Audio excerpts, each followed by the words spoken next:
the NSRP Subcommittee for today's hearing on the fiscal year 2027 budget request for the Department of State and related programs. Mr. Secretary, because of your extremely busy schedule, that's an understatement, which I would argue has led to an extraordinary record of success for American foreign policy, we were unable to get your testimony on the budget request prior to the markup of our fiscal year 2027 bill. We hope the bill will soon be considered by the full House and then, as you know, negotiated with the Senate before becoming law. So there is still plenty to discuss today in our FY27 proposals, as well as how the Department is implementing FY26 funding provided earlier this year. Now, despite being late in the budget season, I believe this hearing is well-timed. As you may have heard, I just returned from leading a CODEL to South America. I was reminded, once again, how much leadership matters. President Trump and your leadership, implemented by our embassies abroad, has really fundamentally changed the course of our foreign policy and history. And it couldn't have come at a more important time. Following 4 years of the previous administration's efforts to consistently reward our enemies and frustrate our allies.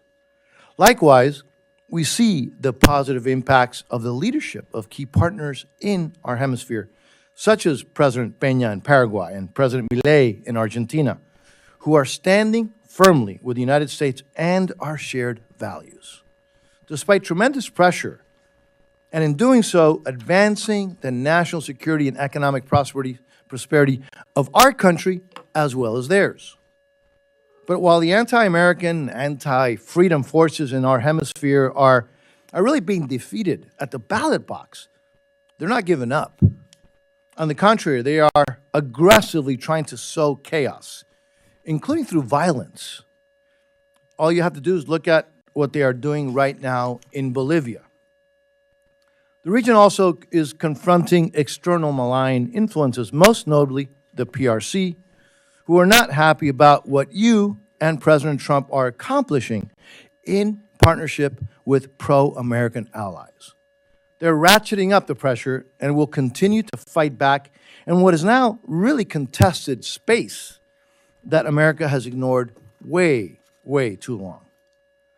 The Trump administration is transforming the world in bold and durable ways, and as chairman of this subcommittee, I intend to provide the resources you need to ensure we can double down on our wins and continue to support freedom and security throughout the hemisphere and beyond.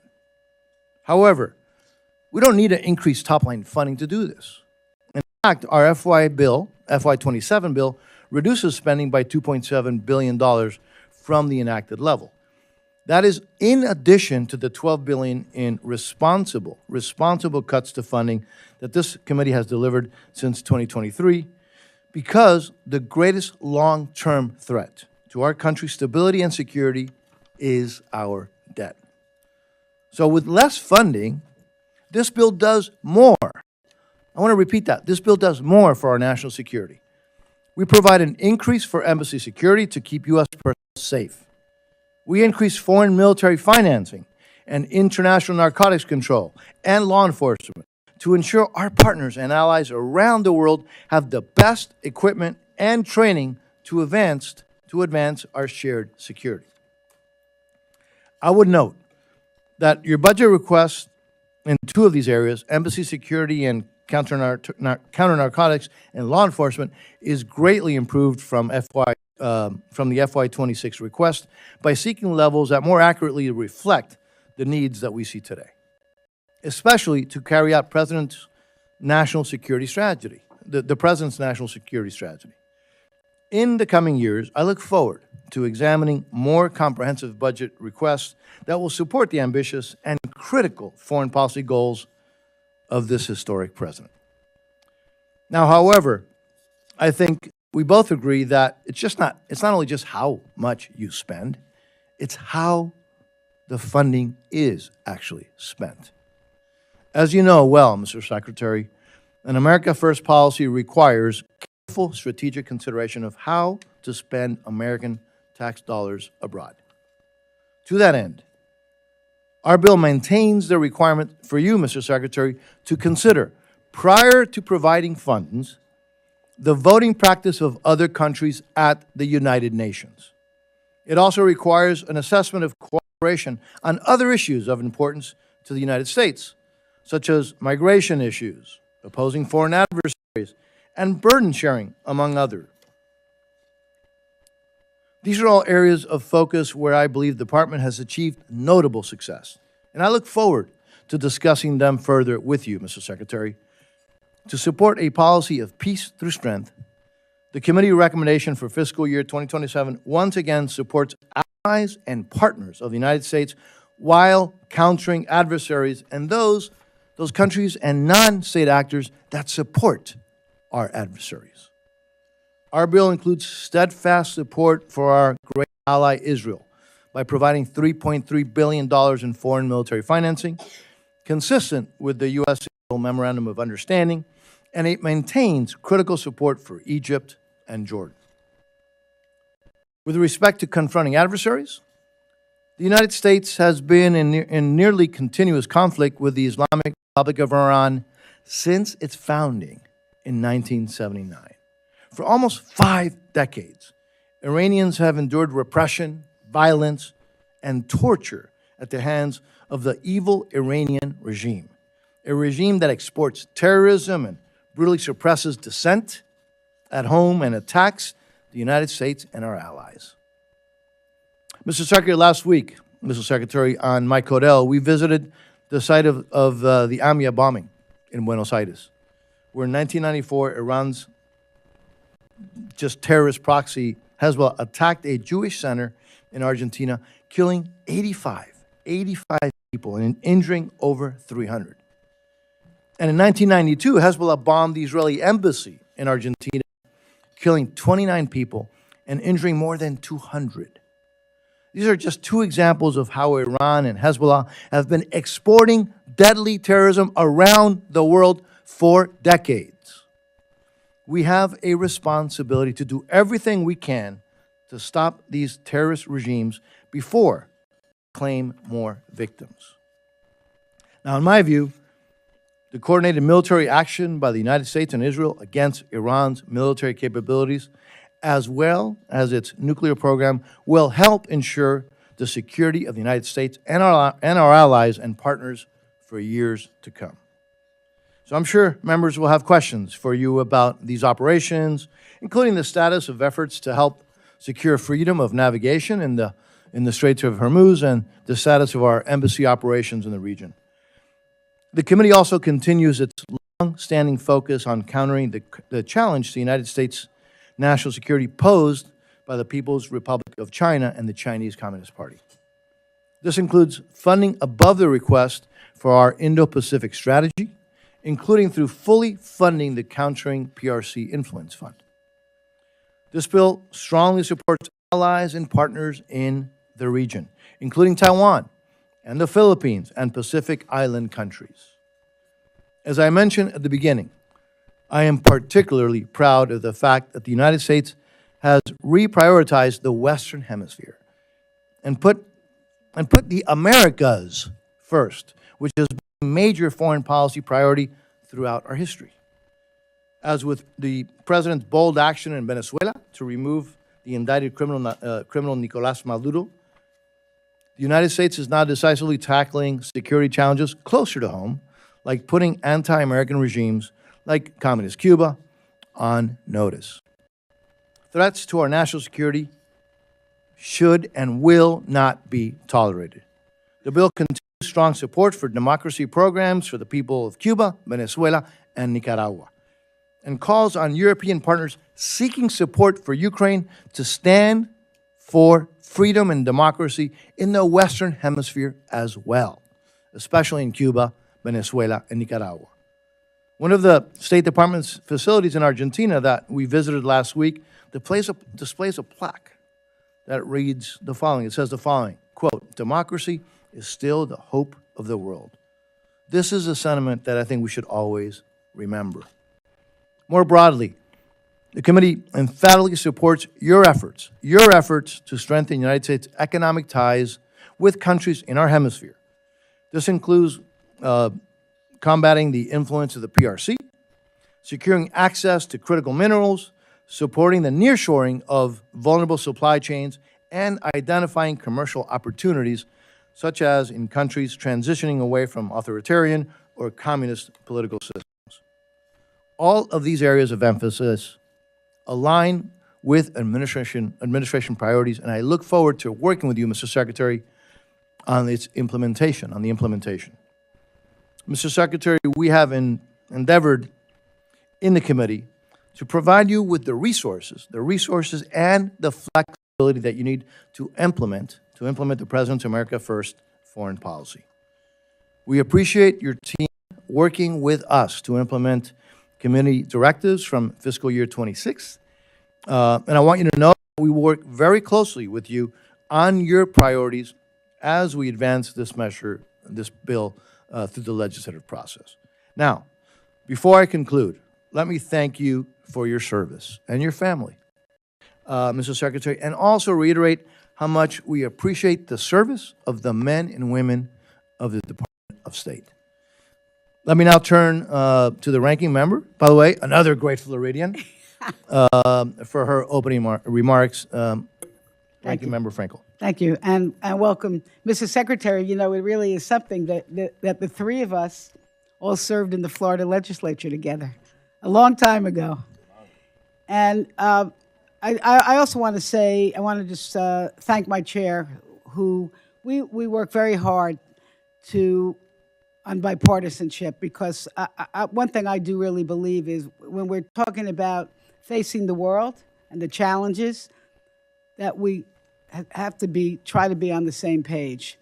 Now, we do have some differences of opinion, which I will talk about today. And I also want to say, Secretary, I saw you this morning, your testimony. This is a very rigorous day for you, and we see you all over the world. And I thank you for your service. I may not agree with everything you say or do, but I have a lot of respect for the time and commitment that you put into your job.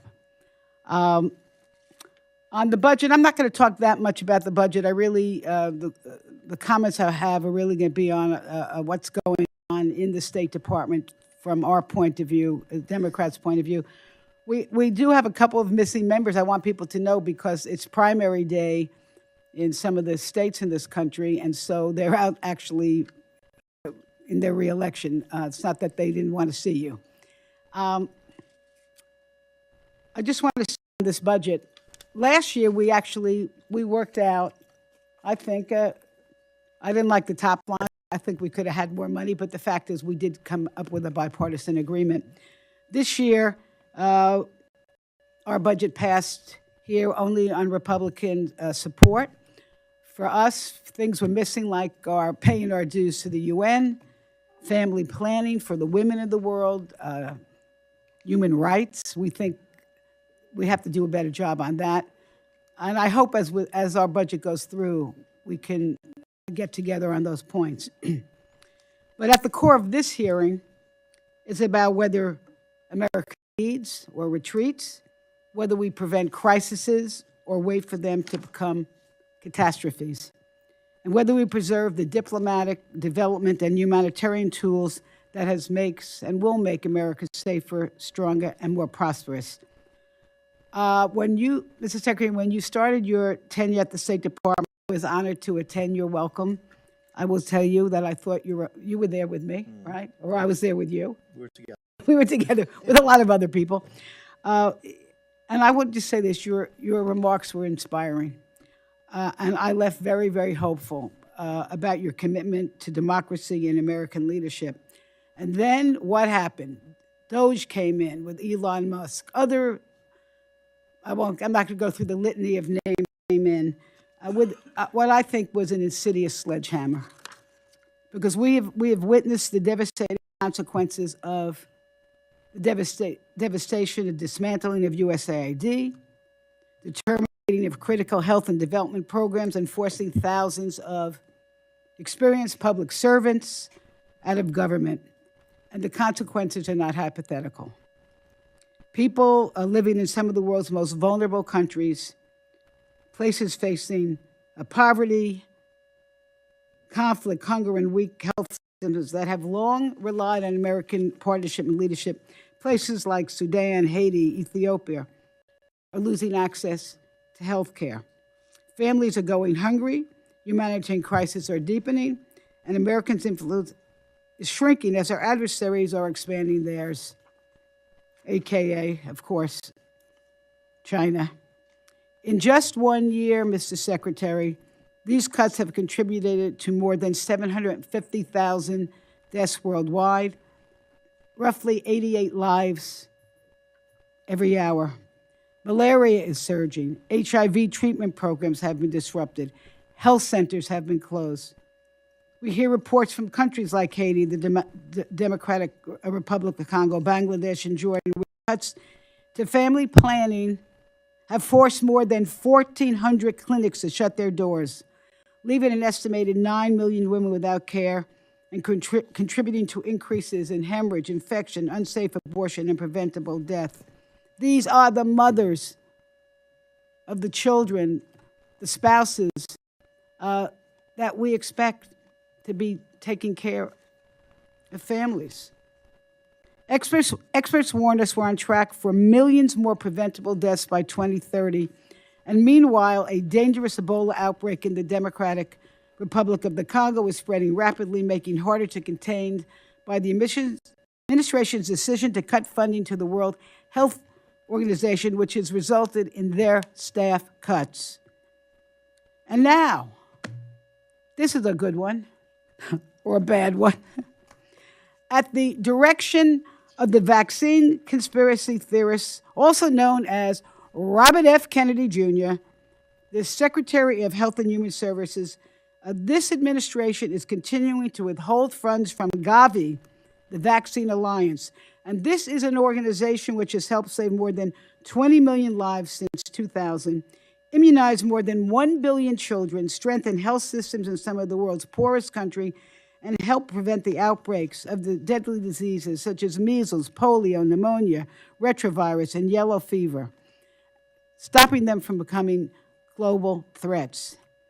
And now, the administration has dramatically expanded the global gag rule, which was in many ways a killer to women, but now to conditioning vast swaths of non-military assistance on ideological requirements unrelated to the mission of foreign aid. And this will disproportionately affect the LGBT community. We should not let ideology get in the way of protecting human rights. At the same time, an understaffed and weakened State Department is expected to absorb the full scope of America's diplomatic, development, and humanitarian responsibilities while operating under restrictive, politically driven directives that often bypass congressional intent. And boy, has that been happening. We were promised that the State Department's reorganization would empower regional bureaus and strengthen American leadership. We do not see that happening. We were told that congressional directed programs would continue. Instead, priorities that Congress has funded and mandated, including food security, clean water, education, and women's empowerment, have been sidelined with little transparency and no clear implementation. And the reality is simple. Too few people are being asked to do too much without the expertise needed to succeed. More than 100 ambassadorial positions remain vacant, including many in Africa, a continent that will be home to 1/4 of the world's population by 2050. And meanwhile, many of our most experienced developmental professionals, grant offers, technical experts, they've been pushed out, leaving an already overwhelmed State Department staff to fill the gap, because it seems to us that the American is more focused on short-term transaction than long-term stability. And we are now seeing, and this is shocking, we are seeing life-saving assistance treated as leverage, only offering countries to agree to unrelated demands involving trade, deportations, and critical minerals to get the resources they need for their population to thrive. That's not partnership. I call it coercion. Around the world, the humanitarian crisis continues. The war with Iran has now entered its 13th week. The Strait of Hormuz, I'm not telling you anything you don't know, remains largely closed, disrupting energy markets and the movement of fertilizer, not just oil, fertilizer, food, and humanitarian supplies. And these consequences are not only felt abroad, but also, of course, here at home, especially to our farmers. So in communities where America assistance was once promoted, stability, where we promoted stability and opportunity, new research is already showing an increased instability and a conflict following the abrupt dismantling of USAID programs with no substitute. At the United Nations, the United States is increasingly absent from critical discussions on human rights, democracy, and women's empowerment. And even as we expect the international community to support our priorities, while we fail to meet our own commitments. That's getting back to our 2027 budget. We need to pay our dues. The result is clear. Our alliances have weakened, our credibility has suffered, and American standing in the world has diminished. We need a State Department and an international affairs budget that reasserts American leadership, honors our commitments, supports those in need, and advances a foreign policy that makes our nation safer, stronger, and more prosperous. Because we know this. When people say, well, what is in it to us? Well, you know what? When people abroad, when they are educated, when the children are educated, when they're not hungry, when they're healthy, there's less opportunity for disruption and chaos and wanting to join terrorist organizations. I can tell you this, and I've said this before. I'm not really bragging, okay, but this is how my son was a United States Marine. He's back home, thank goodness. But he served in Iraq and Afghanistan. He would be the first one to tell you, and I'll be the first one to tell you, that most Americans would rather prevent war than send our sons and daughters to fight them. And that's why soft power matters. That's why what we're doing in this budget matters. That's why what, Mr. Rubio, what you're doing at the State Department should matter. Diplomacy prevents conflicts before they erupt. Diplomacy, not bombs and bullets. Diplomacy. A global health program stop outbreaks before they reach our shores. Development reduces the desperation that fuels extremism. And strong alliance ensure that we do not face threats alone. That's how America leads. That's how America stays safe. And unfortunately, it seems to me, it's my opinion and some others, the administration has abandoned that proven strategy. And Mr. Secretary, really, and I say this in spirit because in the end, I hope we can come together on our budget.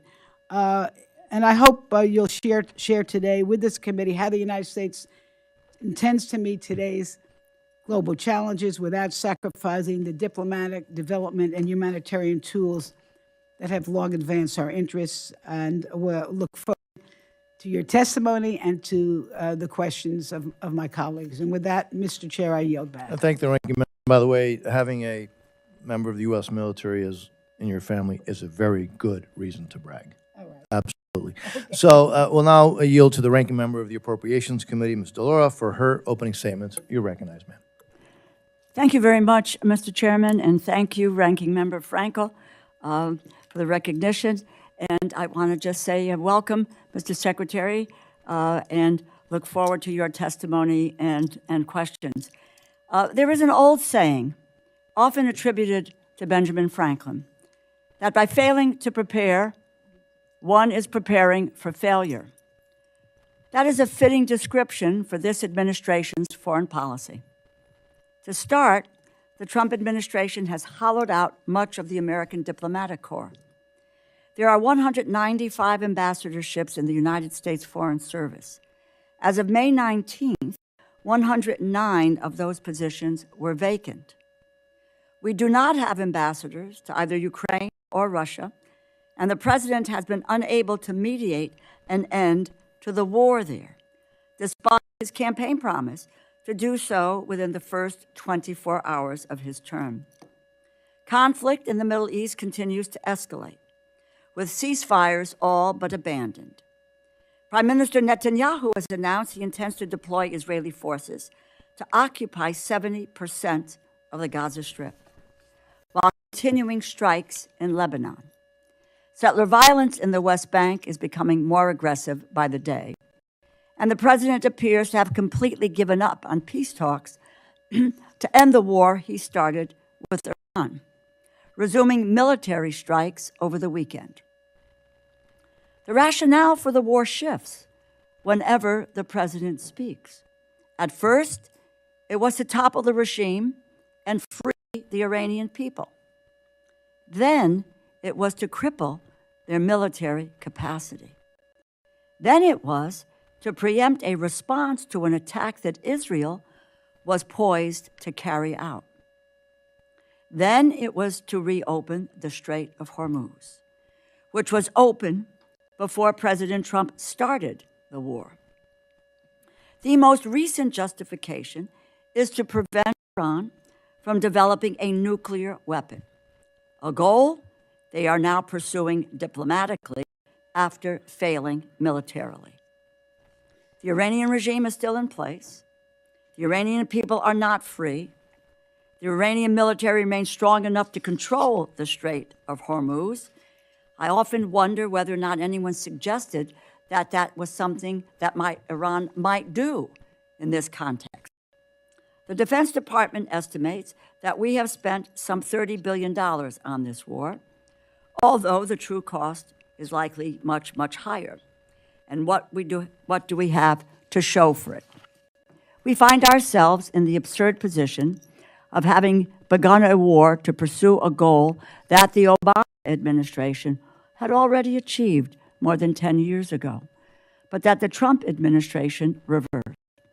The Joint Comprehensive Plan of Action, or the JCPOA, was painstakingly negotiated over the course of 20 months by diplomatic experts in close coordination with our partners and our allies. It prevented Iran from enhancing uranium to the grade necessary to produce a nuclear weapon.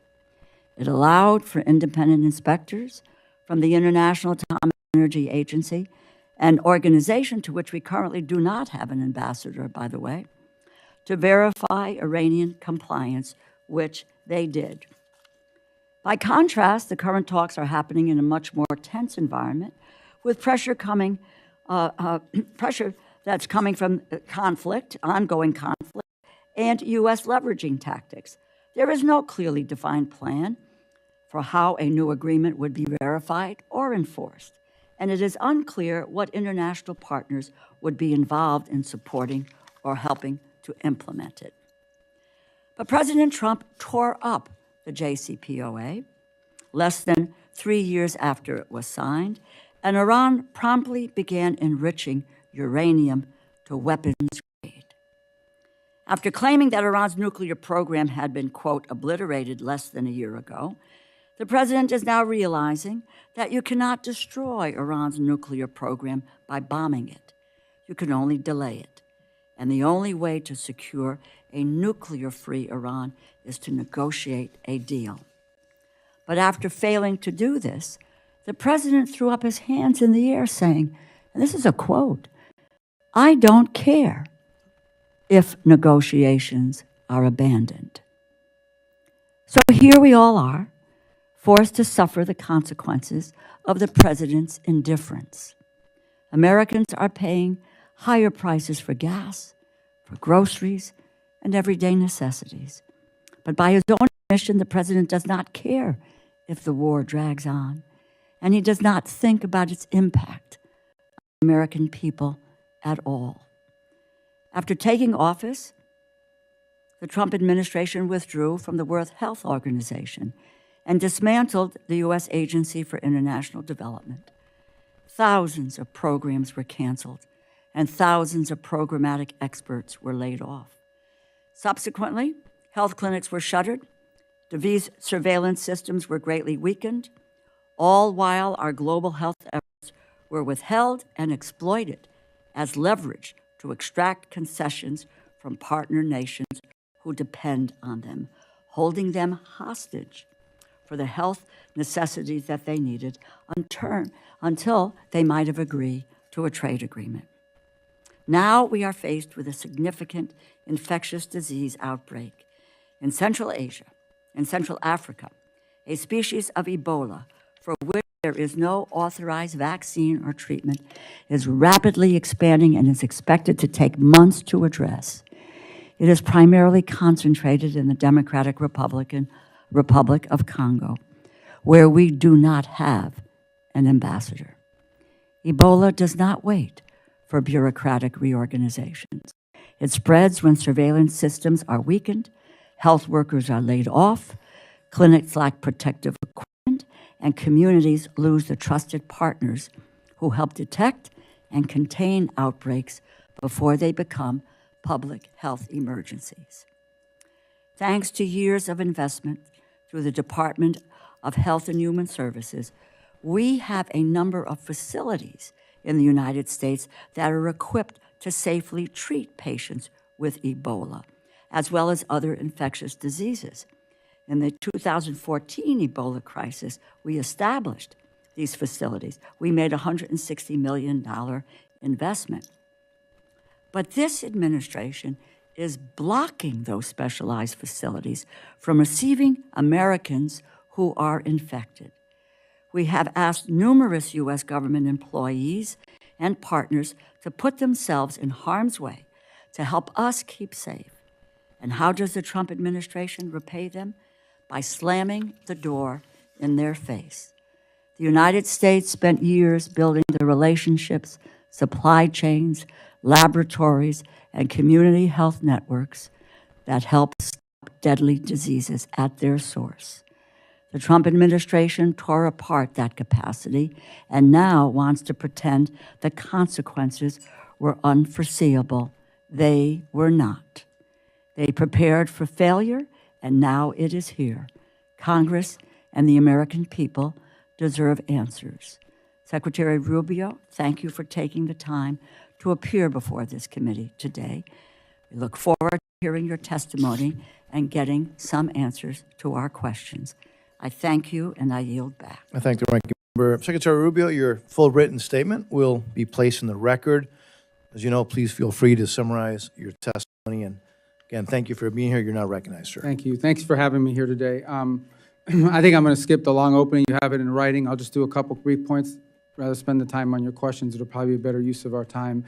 Just suffice it to say what I told you a year ago and getting back to that point now. A couple things. In terms of U.S. foreign policy. Stop supporting Israel! Stop supporting Israel!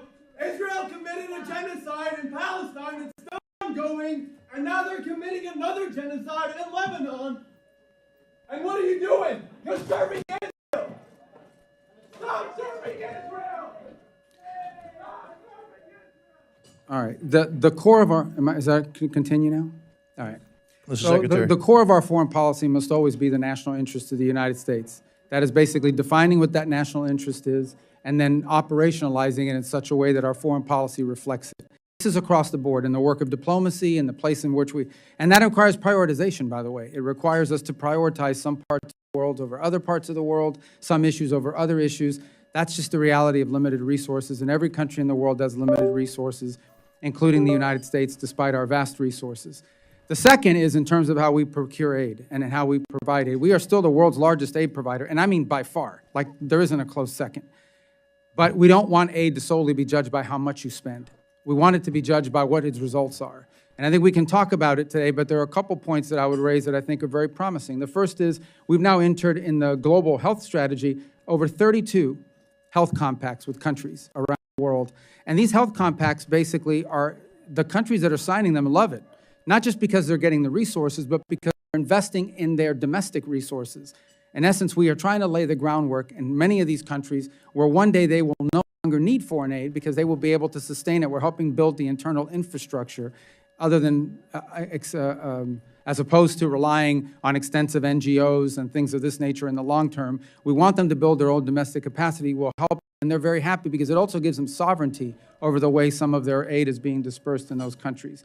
Likewise with humanitarian assistance. One of the great success stories of the last year is we are able, in a time of disaster, to respond faster than we were responding under previous administrations and organizations, and with much more effectively. Jamaica is a great example. They had a hurricane in the Caribbean. Jamaica was heavily impacted.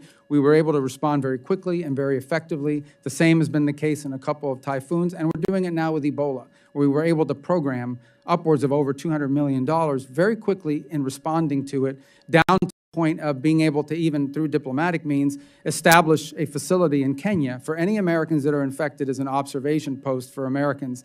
If someone's infected with Ebola, they will be transferred to a facility that could care for them. If they're not infected after the observation period, they'll be able to return to the United States or wherever it is they're traveling to. But we've also provided assistance to individual or partners that we have at the UN and in other places in providing aid immediately. So I would say that today, foreign aid is becoming more nimble, more responsive. It's operating faster because of some of the flexibility that you've given us to respond, but also more creative. And that's particularly true in the global health strategy. We can talk more in depth later on about some of the arrangements that we've made with international organizations. As an example, the Global Fund and our ability to meet our commitments to them. We've worked very closely, and they're very, very happy with the way we've outlined our contributions to the Global Fund. I think there's a statement today from the UN and OCHA on the work that we've done with them and the ability to provide them the funds and resources necessary to carry out their mission. So I would just say that I feel like, while it is still ongoing and there's only always a process, I feel like we have made dramatic improvements in the way American foreign assistance is delivered across the world, but we're able to do it now, not just in a targeted way, but in a more effective way, in which it's not simply being judged by how much money you're spending. It's being judged by what results are you getting from it. And there'll be more to talk about in the field of PEPFAR and otherwise if you want to ask about those. Now, I'll find a way to work it in. But I don't want to take any more time. I want to get to your questions, so thanks for having me. Well, thank you, Mr. Secretary. And for the members, I'll call on members based on seniority of those present when the hearing was called to order, and as always, going alternating between each side. Each member will have 5 minutes for questions and responses. I anticipate that we'll have enough time for 2 rounds. So let me begin, Mr. Secretary. Mr. Secretary, if a country is a U.S. designated state sponsor of terrorism and ordered its Air Force to shoot down unarmed U.S. civilian aircraft in international waters and kidnapped and held hostage a U.S. humanitarian aid worker and harbored terrorists and fugitives from U.S. justice and closely is allies with another state sponsor of terrorism, which is Iran, and provided intelligence and security support to the narco-trafficking anti-American Maduro regime in Venezuela, and was found smuggling hundreds of tons of weapons material to North Korea, and repeatedly welcomes Russian spy and warships, and encourages thousands of their nationals to deploy to Russia to fight on Russia's side in Ukraine, and is currently giving China access to spy facilities with signal intelligence capabilities, and furthermore orchestrates an extensive espionage network against the United States, and has over 300 military drones within reach of U.S. territory, including U.S. military installations and facilities. Would you consider a country like that as a threat to the national security interests of the United States? Yeah, and I think you're describing Cuba, and that's absolutely the case. But I think one more point I would make is all of these violent Marxist, left-wing, radical terrorist groups that operate in many countries have destabilized Colombia, for example, for years, and others, all found their seed money from Cuba as well. They sponsored these groups all around the region, and part of the region is still paying the price for the rise of those groups, particularly, the FARC elements that have now spun off and are actually carrying out violence as we speak in Colombia. Yeah, and I hear that from heads of state throughout Latin America, the impact that regime continues to have, the threat to their security, to democracies, and to our national security. Let me shift again also to the Western Hemisphere on Venezuela. We know what happened. This fugitive of U.S. law is now in here in U.S. custody, and that we thank the Secretary, you and the Secretary of War, and in particular the President for his leadership on that. You have laid out what I believe is a clear three-phase plan for Venezuela: stability first, and then recovery, and then transition. Where are we in that process, and are we still on track? First, I think it's important to remind, I think tomorrow will mark the 5-month. I know it feels like it was 5 years ago, 3 years ago, 7 years ago, 5 months ago. That's how long we've been into this process. So let me say, Venezuela is not today where we hope it will be for the peoples of Venezuela's sake, but it is on a trajectory that I think is a very positive one if it continues, and it has to continue. As you said, our first priority was stabilization. We did not want to see mass migration. We did not want to see a civil war. We did not want to see societal breakdown. And that required working to the extent possible and wise with existing institutions, not to preserve them or to perpetuate them, but to ensure that we didn't have systemic breakdown. The second is recovery, which is the phase I would argue we are primarily in right now, and that is the ability to recover their economic vibrancy, to allow small businesses to develop and the like. And part of that is ensuring that the wealth of that country, which is primarily through mineral resources and energy resources, are going to help the people of Venezuela directly. And that's what you see through the Treasury blocked account, is that the money that they're generating from oil sales is being driven to pay for things like salaries and to buy medical equipment and that are beneficial to the people, not being pilfered and used as side hustles to help, cronies. Obviously, more work remains to be done. Ultimately, and other things that need to happen, ultimately, the answer in Venezuela is a free and fair democratic election, because it's not just the right thing, it also is necessary in order for them to be able to attract the kind of investment that they want.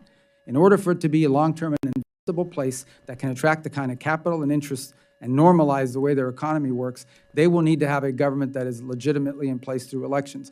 But you have to create the conditions for that. Those conditions include free and open media. We've seen independent journalism operating again in Venezuela. That's been a positive. You need to give space and time for political parties to organize and prepare them, position themselves to participate in those elections. You need a new electoral council because they're the ones that are going to be counting the votes and ensuring that the vote is legitimate. All that work is ongoing. There are multiple areas of cooperation with the interim authority, some of which are not publicly discussed in the proper setting that have been very positive. And I also think, for talking about diplomacy, we now have an embassy open there with Americans on the ground every single day, interacting with the business community, with American businesses that are interested in coming in, with members of the interim government, and also members of the opposition. So I think we're making good progress. We're not where we need to be, but we're only 5 months in, and I think it's important to remember that, because this will take some time. We're dealing with 16, 18 years of a system. Reversing that responsibly will take some time, but we're moving in that direction, I think, in a good pace. Thank you, Mr. Secretary. The ranking member, Ms. Frankel, you're recognized. First, just very quickly, Iran's proxies have been the cause of so much human suffering, not just in Israel, but around the world. Of course, Hamas was responsible for the attack on Israel. We see Hezbollah shooting rockets into Israel, but other parts of the world. Question is, are billions of dollars or any funding going to go back to Iran so that they can resume to fund their proxies as a result of the deal that you are talking about?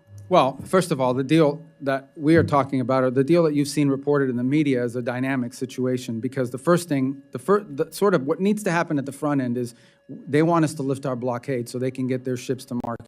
That isn't going to happen unless they open the straits. So that's the first thing. The second thing that has to happen related to the first is they have to agree to enter into negotiations that are on very specific topics, which they have not been willing to do in the past. Number one, they have to agree to negotiate on the issue of no enrichment. Number two is they have to be willing to agree to dispose of I don't mean to... I know, but it's going to get to your point. Please, okay. The second thing is that they have to agree on the issue of the highly enriched uranium. Now, what you're asking about is, what about sanctions relief or frozen funds and assets? So let's begin by saying that this regime, as you have rightfully pointed out, even despite sanctions, even despite all the pressure, have found a way to funnel money and resources to these proxy groups. What's being discussed is, what do they get in exchange what nuclear sanctions that have been on them do they get in exchange for compliance for the reason, if they comply with the reasons why those sanctions were put in the first place? All of that will be condition-based, meaning no, there's not going to be some sort of advanced signing bonus or good faith front. I mean, really, my money. question is the administration contemplating returning money to Iran so that they can continue to fund these proxies, all that are hurting millions of people? Yeah, well, if the money is going to fund the proxies, then it won't be returned to them, obviously. I think the question you're really asking is what concessions are you willing to make in a negotiation? There are specific sanctions. Some of them are congressional, some of them are UN, and some of them are from the executive branch. But there are specific sanctions that are in place related directly to their nuclear program. All right, well, let me just... That's why they were put in place in the Listen, first place. we're taking back my time. I would just say this. I would urge this administration not to give money to Iran to continue the work of their proxies. But let me move right on, because I want to talk to you about what's actually happening at the State Department. USAID was dismantled. They did so much of the development work, humanitarian work around this world. You told us that the regional bureaus and embassies were going to do the work. We have sent directives from Congress to the State Department, and for example, millions for education, for agricultural capacity, for water and sanitation. How would our directives getting to these regional bureaus and to the diplomats? And when you have 100 plus missing diplomats, who's getting our directives, and what are they doing with them? Well, first of all, I think 100-something missing, we were saying, is the unfilled ambassadorial posts. But every mission of the United States is staffed. If they don't have a Senate-confirmed ambassador, and we prefer to have Senate-confirmed ambassadors. Now, as you know, there's a process for doing that. Some of it's, I think we've only gotten like 100-something nominees in State Department through the Senate. And some that I think we need to pick up the pace in terms of appointing people to some of these posts. And believe me, I want it to happen, but I don't nominate them, so we have to work with the White House to get those names out there. Now, on your fundamental question is, what is the role of the Embassies and Regionals Bureau play? And I think the answer to that question can be found, again, I want to harken back to these global health MOUs with 32 countries, which is a conglomerate of different aid programs that are involved in helping with health, and it could include water projects.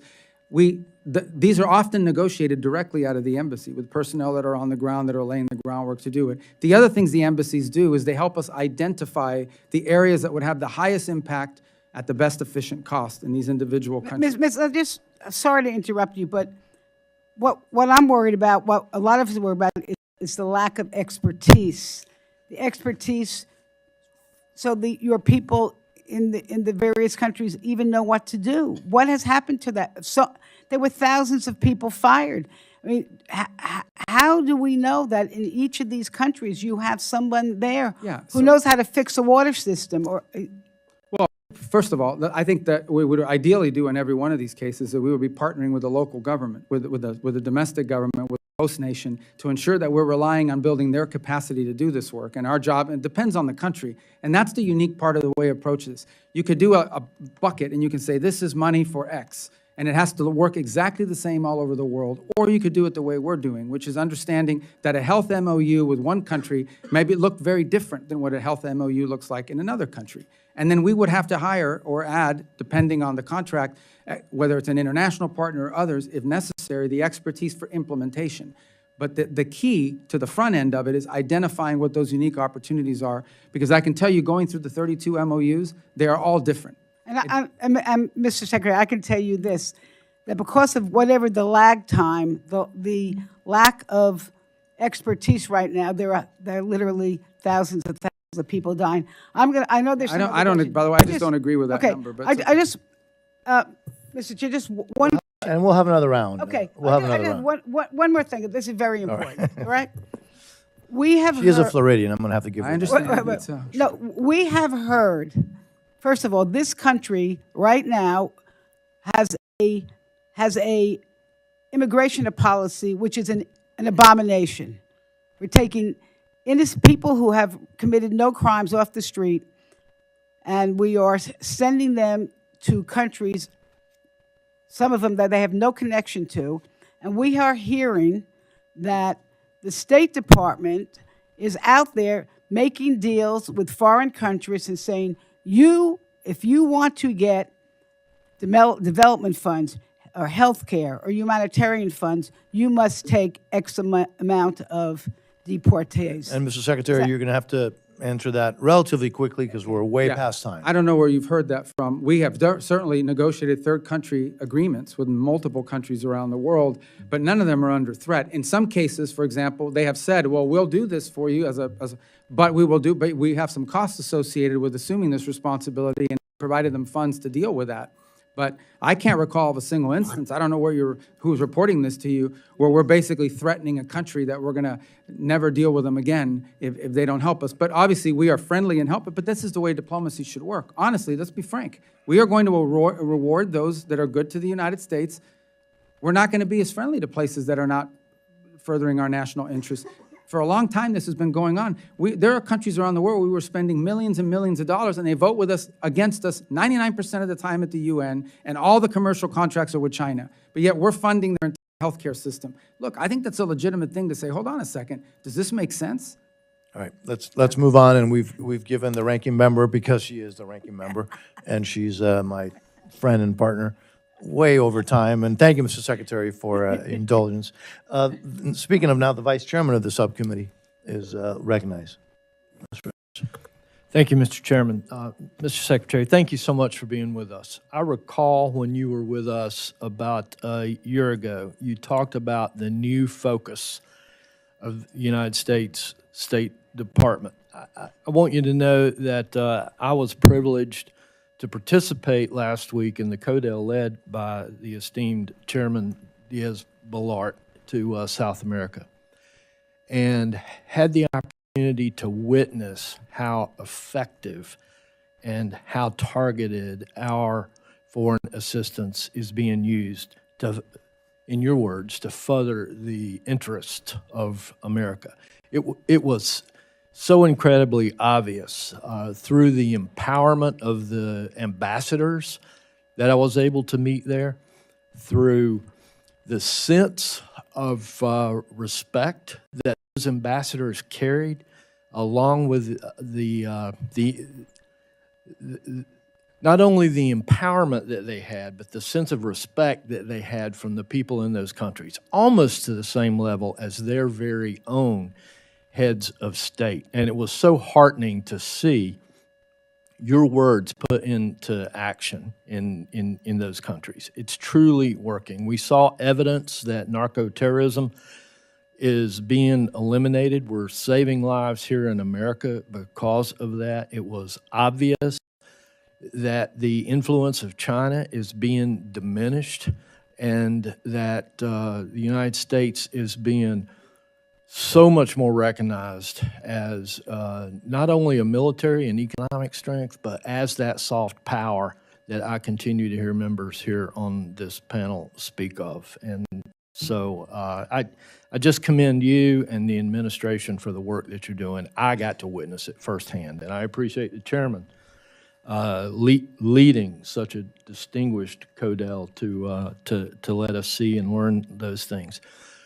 One of the things that you spoke about a year ago was recognizing America's humanitarian responsibility in countries like this. And I've had a number of organizations, the NGOs that are charged with administering humanitarian assistance, talk to me about concerns with the predictability of the funding that this committee has appropriated. And I think you can probably agree it's necessary for them to be able to predict when that funding will come available so that they can plan human resources, so they can plan on supply lines and that sort of thing. What advice can you give this committee and those folks that are charged to implement the humanitarian needs on how we can work better with the State Department on that predictability? Well, first of all, it's, unless I know the specific programs, it's a little bit harder to opine in general on what you've outlined, other than to say that I think what they'll find, certainly over time, is that their ability to get answers will be much quicker. Now, we still have an obligation and a due diligence requirement in any contract we award, any grant, any monies we obligate. We have to make sure the money's being spent on what it's supposed to be spent on. We have to make sure that it's being dispersed at an appropriate rate and that we're getting a result for it. So I think what they'll find over time is that the system that is managing this for them now will be a lot less Byzantine, a lot less bureaucratic. They may not always get the answer they want on some of these programs, but they will get their answer faster. Our ability to deploy and to partner with an NGO in case of a humanitarian crisis is an example right now with Ebola. I mean, that's something that has required us to ramp up opportunities to keep it, constrained and ultimately to help deal with it. And we have partnered with Samaritan's Purse. We have partnered with some others who are involved, and some international organizations as well. And our ability to deploy and quickly provide the funding for that, more of a sort of an acute event as opposed to a chronic one, is better than it used to be. We are responding much faster than it was in the traditional system. And the more legacy projects, I think what they'll find over time is once this becomes systemized year and year, they'll become more familiar with our systems, and they'll find that certainty that they need in terms of planning and so forth.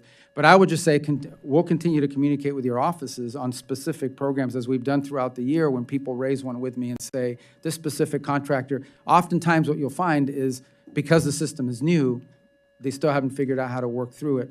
Once we can resolve that, it becomes more systemized for both sides. Thank you, and I look forward to working with your department in order to do that. Great, thank I you. yield. Thank you. Just a note that on this side, we've been on time, but I'm not complaining. The ranking member of the full committee, it's a privilege to recognize you. Thanks for not complaining, Mr. Chair. Mr. Secretary, nearly 60% of Americans disapprove of President Trump's illegal war of choice with Iran. The war has led to skyrocketing fuel costs for Americans, needless deaths of American service members, while failing to achieve any of the stated aims of the war. In the meantime, it seems that the Trump administration seems to have forgotten all about the crisis in Gaza. Nearly 8 months after it was signed, the administration's 20-point peace plan stands largely unfulfilled. I have it right here. It looks like there are 4 and 5 have been accomplished, and the rest have not been accomplished here. Most Palestinians in Gaza are sheltering in overcrowded tents, pests and rodents spreading disease. Health services remain limited. Israeli military strikes have escalated despite the ceasefire, pushing the total death toll to nearly 73,000. Late last week, Prime Minister Netanyahu ordered the IDF to seize 70% of Gaza in complete violation of the ceasefire agreement. So, Secretary, the State Department must take the lead for the U.S. implementing the President's 20-point plan. What is the status of implementation? What progress should we expect to see in the next few weeks? What is your response to Prime Minister Netanyahu's directive? You're talking on Gaza? Yes. Yes, okay. So, well, because you started out talking about Iran. So let me just, first let me just say I disagree I with... said in the meantime, the Trump administration seems to have forgotten about the crisis in Gaza. No one's forgotten about it. I think luckily there's not active combat operations happening of the kind that we saw a few months ago, but it's still a challenge that we're going to work through. I just wanted to correct the record for a second. You said we had not achieved our stated aim, and I know you went through it in your opening statement. No, if you don't mind, I have a limited time for questioning, Mr. Secretary. No, but you gave a long introduction, and then everyone can answer some of these things? No, well, I want to get to Gaza. I want to get 20-point plan, which is what my question is about implementing the 20-point plan. What is the status of implementation? What progress do we see in the next few weeks? What is your response to Prime Minister Netanyahu's directive? Let me first start with the status. We are now at a phase where we should be having or want to have an international stabilization force that goes in and provides the security. This requires the demilitarization of Hamas. which right now they have not been willing to meet the conditions necessary. By the way, it's not just the United States that's complaining about it. Many of our partners in the region are pressuring Hamas to enter the demilitarization phase. So there will be no progress with the 20-point plan unless there is a demilitarized Hamas. Well, there Is are that other correct? elements of the 20-point plan that are ongoing. As an example, the plan for reconstruction and economic development and the donors that are coming forward to fund it, that continues to move forward and develop. It's just you can't implement it. No one's going to invest money in Hamas, in Gaza, until Hamas is demilitarized, because they know there's going to be another war. These They're not. 20 points were to be moving, I would think, and moving along with various phases of implementation as we go along here. In terms of also humanitarian aid, it is all laid out, but as I said, there are only two that have been apparently implemented. That is with 72 hours of the hostages will be released. So Netanyahu's directive, IDF sees 70% of Gaza. Just your view, because I need to move on. Yeah, our view of it is, I think those comments he made last week in an appearance that he did somewhere, we have a plan, it doesn't call for that. And at the end of the day, we understand that what we want, and I think what the Israelis would ultimately want, is a Gaza that is governed by a non-Hamas. So you have no opinion people- on the IDF seizing 70% Well, of he made that Gaza. statement, but that's not part of this plan. This plan doesn't call for that. What this plan calls for, and it's what we're committed to carrying out, is that But the there people has of been Gaza no are governed by- implementation of the plan. Well, that the people of Gaza are governed let by me a just- technocratic Palestinian government, a Palestinian... Please, Mr. Secretary. No, we but go you're round asking and me round. questions. You're not letting me answer. Yes, you are answering them. No, you're not answering them because you don't have answers. But you don't let me finish. Let me just say this. And first of all, you talked earlier in your comments about humanitarian assistance and how quickly it's going out. Quite frankly, that hasn't really happened in Gaza. Commercial, not just commercial, humanitarian aid going in. Let me just talk about That's the false. humanitarian assistance. That's a false statement. I have to It's correct not you a on false that. It's not. statement. We spent hundreds of millions of dollars in humanitarian aid in Gaza already. And that includes through the World Food Program and other organizations. You know, I've talked to Cindy McCain at World Food about the situation, the humanitarian crisis in Gaza. So have I. And the food and Talked to her all the hunger, time. and In it's fact, I met not with her a month there. ago, and she It's would not disagree there. with you. Let me just continue on. Humanitarian situation in Gaza worsens.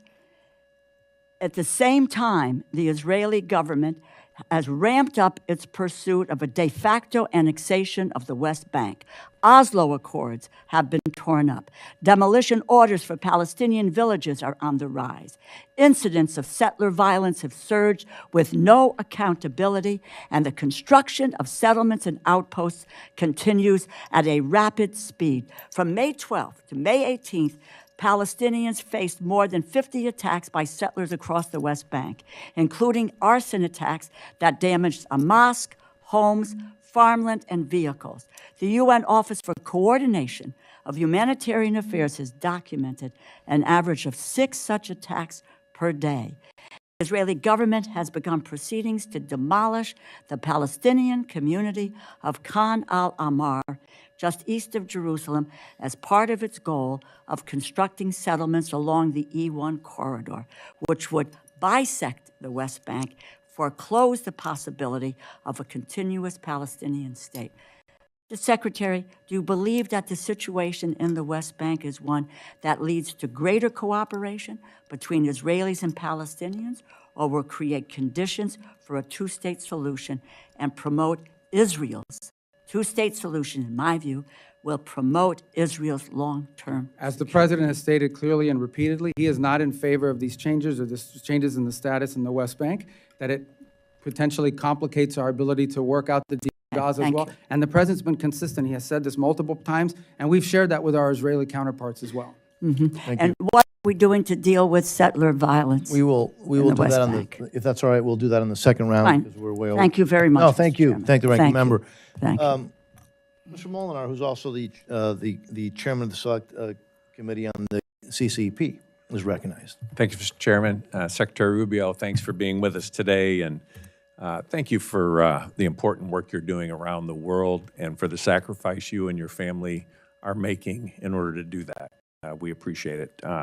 Also, just want to say my apologies for the young gentleman from the CCP-funded Code Pink, who interrupted your opening statement. I want to go right into some questions about the CCP. I wonder if you could characterize China's support for Iran, military or otherwise. Okay, well, it's an important question.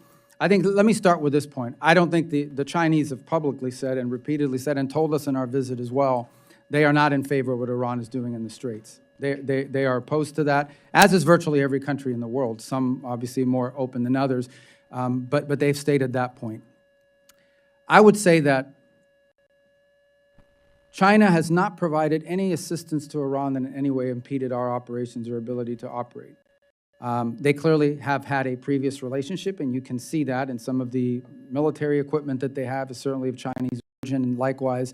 But we have seen no signs in the short term that during this situation, that anything they've been providing them has in any way changed the dynamic in the battlefield, and I think they've been quite cautious about engaging themselves in it. That said, we would like to see their help at the United Nations. We have a resolution right now. It has the highest number of co-sponsors of any resolution ever proposed before the Security Council that would, create authorities to deal with what's happening in the Straits. And unfortunately, the Chinese continue to threaten a veto of it. So if, in fact, they are in closure of the Straits, they should be endorsing this, or at a minimum, abstaining and not using a veto of it. The Russians are another matter, of course. They're vehemently opposed to that resolution for a variety of different reasons. But I would say that as time goes on, the Chinese economy will begin to be negatively impacted by what the Iranians are doing for two reasons. The first is because the concept of a tolling system sounds intriguing. The reality of it is very hard to implement. And in fact, you saw a Chinese destined vessel attacked and hit 2 weeks ago by the Iranians. And the second is because if you, for an export-driven economy like China, to have countries around the world's ability to purchase diminish as more of that goes towards fuel, that will begin to have an impact on their exports as well. So I think China, in the short to long term, should have, and we've made this point to the Chinese, have a vested interest as well in ensuring that Iran stop its activity. Thank you. There was a media report recently that Iran may have used a Chinese missile to shoot down a U.S. fighter jet. Are you familiar with that report? That report, I can't comment on the specific technology that they use. Suffice it to say that, look, they do own Chinese systems. They own some Russian systems, and they've developed some native systems, especially in the drone technology. But I don't know specifically of that. I mean, I'd have to refer you to the Department of War. I would hate to comment on something and give you a misleading answer. Thank you. During the recent China summit, I was thankful President Trump raised the issue of China's prisoners of conscience, and the President indicated that Xi Jinping is seriously considering the release of Pastor Ezra Jin, and I know this is something you care deeply about. Have there been any tangible follow-ups or indications regarding this case or others like Jimmy Lai since the summit? Well, first of all, on Jimmy Lai, the President's raised it twice. He raised it once when we met in South Korea, late last year, October, whenever that was, raised it again during this visit. Pastor Jin is obviously a more recent case, and it was also raised in the meeting. And I don't want to do anything to jeopardize his status or what's working, other than to say that I'm cautiously optimistic that we could potentially find a positive resolution to his case. And those talks and communications ongoing. But sometimes with these things, they work better when they just happen. And so I don't want to say anything publicly that could undermine or harm that effort in any way, but be clear that we have raised that, and it is a priority for us. Thank you. As you know, in Michigan, we're proud to have a large Chaldean community, many of whom are still having deep family and religious ties to Iraq. Iraq's Christian communities, particularly Chaldean Christians, have faced years of displacement, economic hardship, security threats in the Nineveh Plain and surrounding areas. How is the administration supporting religious minorities, including Iraq's Chaldean community? Well, as you know, they're just recently forming a new government with a new prime minister. And so I think the fundamental challenge in Iraq has been and continues to be what level of influence do the Iranian-backed Shia militias have inside the country over the government. And in fact, we faced that situation very dramatically during Epic Fury when, in fact, there were launches occurring against our facilities both in Baghdad and in Rubio. So it would be raised within the context of our relationship with the new prime minister. We want to give him a chance to be successful, but we also want to give him a chance to be responsive to the issues that we've raised, including the issues just outlined about, unfortunately, a much smaller Christian community than it was there 25, 30, 40 years ago, but still nonetheless facing very difficult circumstances. Obviously, we also want to see a government that's less under the domain or control of these Iranian-backed militias who still remain very powerful in the country. So those have been the leading features, but we're going to give this new prime minister a chance. We're willing to do things that are helpful to him, but obviously we have things that we're concerned about, primarily the Iranian Shia militias and the influence they have and the danger they pose to the region and to the country. But related to that is the issue you raised, and that is these minority communities inside of Iraq who have faced oppression now for the better part of 20 years and have seen their numbers in areas diminish as more and more people have left the region. But it is a priority, and we do raise it because I think it's important for a sort of a diverse nation like Iraq, for every segment of society to have not just representation, but to feel safe and respected inside the country. It is a feature of our talks with them. Thank you. Thank you, Mr. Chairman. Thank you. Ms. Meng, you're recognized. Thank you, Mr. Secretary, for being here. As the daughter of immigrants, I'm so proud to represent Queens, New York, the world's borough, and a strong community of immigrants and refugees, including a large Afghan community. Even though we promised them safety in exchange for risking their lives for our country, thousands of our vetted Afghan allies remain stranded abroad, including relatives of some of my constituents. Last month, this administration reportedly decided to close Camp Asaliya and force 1,100 Afghans there to choose between going to the Democratic Republic of the Congo, where they have no ties and which is facing an Ebola crisis, and Afghanistan, which would be a death sentence. What is the plan to help our vetted Afghan allies who were promised safety in the U.S.? Yeah, well, the plan is, and we're working on this very actively, and is to have more than just those two alternatives. And obviously, the Afghan alternative is not one that's realistic for most of them. And so we're engaging every single day, and we think we have a number of other countries that are willing to. Now, the question is not countries willing to assume. The question is how many.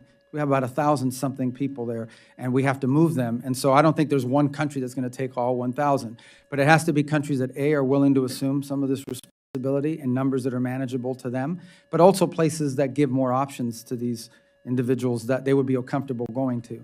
So we are very actively engaged in this. As you know, we have a lot of Capitol Hill engagement on this issue from both sides of the aisle. It's a priority for a lot of people.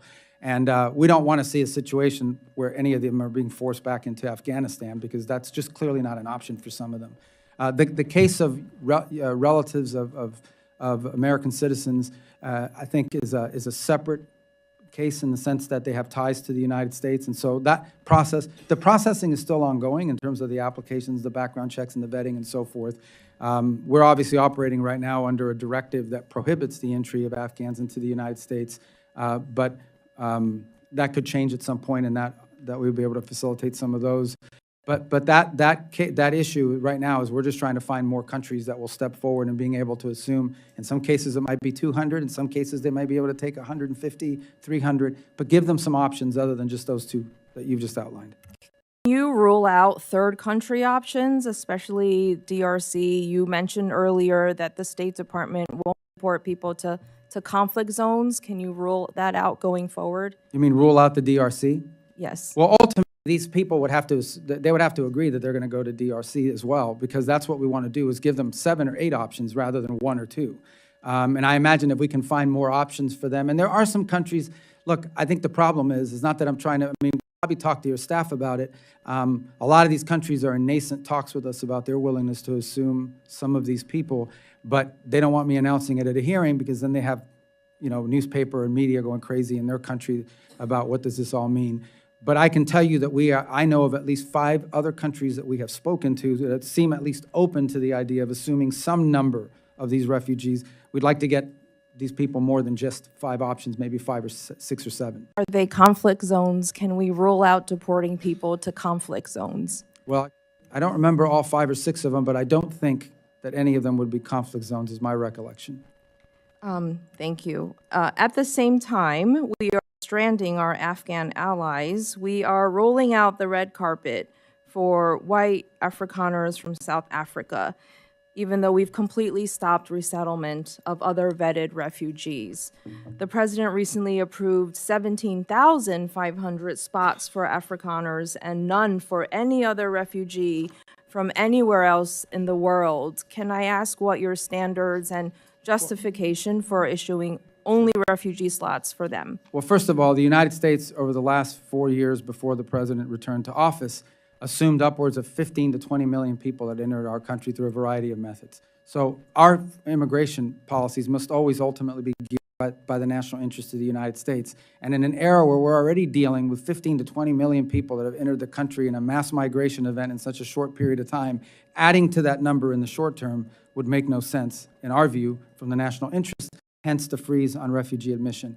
The case you point to is a very specific one, probably a time-limited one, and that is we have gauged that there is real interest from a unique subset of people in South Africa who would be interested in coming in the United States and who we assess have a high likelihood of rapid assimilation and success in our society, and hence this program was created. Now, that's not a program that's going to exist in perpetuity. It's a program that's designed to the fact that we are seeing the demand. We are seeing applications from South Africa of people willing to enter the United States, and we think this is a group of potential refugees. So our Afghan allies are refugees. They have been vetted, 1,100 versus this new 17,000. But it's more than just vetting. We're also trying to determine, again, this is the immigration policy of the United States. Like everything we do, has to be geared by the national interest. And it is in our national interest, if we are allowing people to enter our country, be people that can quickly assimilate into society and be successful. Why can't they assimilate into society? A background check I've been is not to the their same as centers in my district in Queens. Well, they have assimilated and contribute and pay taxes. Yeah, but we've already assumed a lot of Afghan refugees. As you said, you have them in your district. We've already assumed a large number in the past. The point is that the general policy has been to limit the entry of refugees from all over the world and then to create the special track because of a unique circumstance in the short term of a high demand from a number of immigrants that we have determined, if they pass the vetting and the checking, will very quickly assimilate and contribute to our society. That's what by the way, that's what our immigration policy should always be about, is what's good for the country. I think it's important for America to keep our promise as well, in the interest of national security, our word to our global allies, to people who we made a promise to. 1,100 versus 17,000, 1,100 vetted allies who already helped this country. I think they should be given consideration and not sent to conflict zones. And I think, Thank you. I don't know if, Mr. Secretary, you want to, and you've already answered, do you want to say anything else? No, I mean, we talked about the point and the decision that was made. Yeah. Mr. Alford, you're recognized, sir. Well, thank you, Chair. Thank you, Ranking Member and the Ranker for our full committee.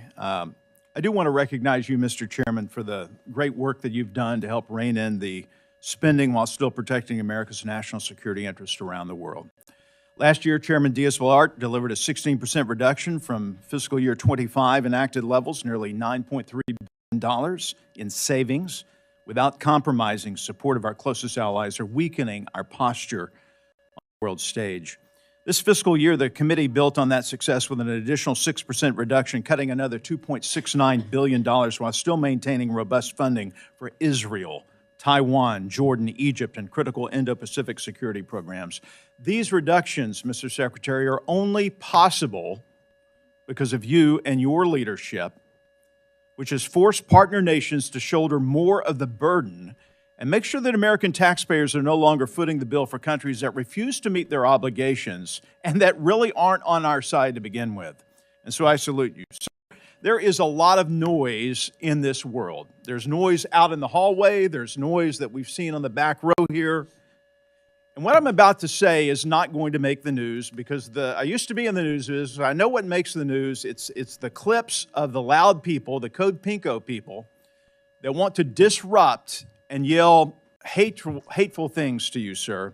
But I want you to know that the vast majority of Americans have a lot of respect for you, have a lot of appreciation for what you're doing. You are a stalwart, a resolute rudder in a sea of chaos. And I just want you to know that we appreciate that. Thank you for the job that you're doing. And I do want to talk about Cuba. Chairman Diaz-Balart brought this up. Is Cuba a threat? And how big of a threat is Cuba to the United States of America? I think the fundamental threat is that they are a, first of all, thanks for your nice comments. I wish they should give you more time, too. I would say that Cuba is two things about Cuba. Number one is it's a failed state. I mean, it really is. I mean, the model that they have economically will never work. And it will never work because the country's no longer even controlled by the government there. I mean, the people are under the control of the government, but the country's under the control of a private, I say private, a military-controlled conglomerate that controls about 70% of the GDP of the country, sitting on $18 billion in assets. None of that money transfers over to the Treasury or to be helpful to the Cuban people in any way. Meanwhile, they have power plants that have been failing because of years and years and years of chronic mismanagement and lack of investment. So on the one hand, you have a country that doesn't have money to buy fuel, and on the other hand, you have a country that is sitting on a military conglomerate that has $18 billion in assets, and none of it transfers over to the Cuban people. A lot of people don't realize it, and they're accountable to no one. They are the ones in ultimate control of the country. So what you have now is a failing system. Frankly, I think since 2001, is that 15% of the population of Cuba left, some to the United States, many to Spain or other different countries around the world. They've lost a lot of human capital as well. So it's on the verge of being a failed state because of their mismanagement and incompetence. And the last straw was they lost free oil. Maduro used to give them free oil. That's really the biggest change since January, is they no longer are getting free oil. And we're not in a world where people are in the business of just giving away oil for free all the time. So they're really struggling with that as well. Now, the second thing I would argue is they are also a base of operation. The Chinese and Russians operate intelligence collection facilities targeted at the southeastern United States from the island to Cuba. That's well documented. Open source has reported on that repeatedly. They are a country that has long links to all of these transnational, many of the transnational ideologically motivated groups in the Western Hemisphere. If you travel extensively in the Western Hemisphere, you will find that behind every disruptive element in their society designed to, for example, overthrow or pressure a pro-American government, there is a Cuban element involved, including, in fact, many of these countries have expelled either the ambassador and or multiple personnel from the Cuban embassies because of their intelligence and counter and subversive activities inside of their country. And then they have a long history of supporting actual violent groups throughout the region. So all of these things pose a threat to the United States because a failed state that's friendly to our adversaries, 90 miles from our shores, that's a threat. So what are we going to do about it? Well, the first thing we're trying to do about it is find a better way forward for the people of Cuba. By the way, we've made offers to them in this regard. We offered to distribute $100 million of humanitarian aid through the Catholic Church and other non-governmental organizations. First, they denied we made the offer, so then we went public with it. Then they said they would accept it, but since then have not been willing to follow up on how that distribution would work. We're fine with it as long as it goes to the Cuban people. Because if you distribute it through them, here's what happens. The products wind up on the shelves of the dollar stores controlled by the conglomerate that I just outlined. We know that for a fact. You see the same products, but we've delivered humanitarian aid in Cuba through this mechanism, $3 million after the hurricane that went directly to the Cuban people. In many cases, we wish we had 6 million destined, but only 3 million has been distributed, unfortunately, because they repeated some of it. And all of it marked with a gift from the people of the United States, so they know where it's coming from. We're offering to do that. We've made offers on a bunch of other things as well. So far, but ultimately, I remind everybody that U.S. policy towards Cuba is governed by law. It's statutory. There's statutory requirements for us to change our policies towards Cuba embedded in the law in Helms-Burton that passed in 1996. So that governs, that's the official policy of the United States. It's embedded in statute. So we have to stick within those parameters as well. Thank you. I've gone over. I yield. Thank you, sir. Mr. Siscomani, you're recognized, sir. Thank you, Chairman. Thank you, Secretary Rubio, for being here with us. Thank you for taking time and answering all the questions. I want to take a moment and start with recognizing the Western Passport Center in my district. They're doing an incredible job. I consistently call, my office does, for passport issues there, and the volume that they handle is incredible, and their customer service is as high as it could be. I visited it in 2024, and just to thank them, and I want to just highlight them for you, just because they're doing such a great job. So I want to start out with that lighter note, I think. Let's go into a heavier topic here. I want to give you also and the president tremendous credit for your work to combat dangerous drug cartels and other transnational criminal networks. Combating international crime is essential to making America safer, stronger, and more prosperous. I want to ask you about another damaging form of international crime, which is human trafficking. This issue hits close to home for my constituents in Arizona. The Department of Justice has identified Phoenix as one of the top human trafficking jurisdictions in the country. And as one of 4 states bordering Mexico, Arizona is a major transit point for traffickers. The National Human Trafficking Hotline has identified over 2,300 cases in Arizona alone, with more than 5,000 victims identified in those cases.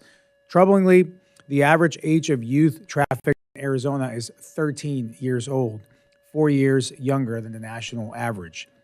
There's a strong bipartisan support for the State Department programs to combat trafficking in persons internationally. So given all this, what are the department's regional and or country-specific priorities for programs to combat trafficking in persons? And how are you ensuring that these programs are successfully implemented in support of the national security interests of the U.S.? Thank you. And obviously, when we talk about human trafficking, you're talking about the international element to it. From our perspective, there's obviously a domestic issue as well, but that's separate from our involvement. A couple points. These migratory routes that existed with mass migration events are the same routes that are used by human trafficking. So clearly, when we had a border crisis, we had people pouring over the border. We had organizations that were involved in trafficking of drugs, contraband, and also people. We know that, and that was a big component to all of this. I believe last year, the number, maybe I'm off by $1 million or $2 million, but it's about $100 million we spent a year ago on human trafficking programs, and it depends on the country. Every country is different. In some cases, some countries are transit zones. They're not sources of human trafficking, but they are a transit zone where human traffickers bring people through. And so oftentimes the assistance is assistance to local authorities and helping to partner with us identify, or if they're already advanced enough in that field, simply sharing intelligence and information as we gather it and pick it up. In other cases, the assistance, depending on the country, is helping prevent human trafficking. In essence, working and partnering with the host government for programs that help identify potential victims of human trafficking and prevent them from being trafficked before it happens. That's the second. And so it really is country specific. And one of the reasons why it's so critical that these programs not be put in a box and say, here's human trafficking globally.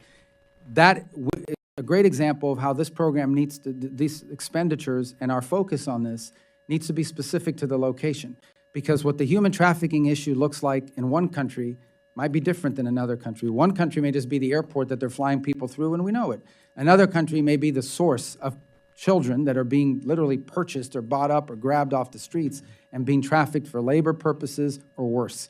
And so that's why in every one of our embassies, we have people that are in charge or also supposed to be helping us to implement that program through the regional bureaus so that it becomes specific enough to the individual country and whatever role they play in the human trafficking, whether it's transit zone or source. Thank you. I know we have a second round, but I'll ask one more. I know the administration is actively engaged in discussions with Israel about the future of the U.S.-Israel relationship, including opportunities to further expand and deepen our strategic partnership.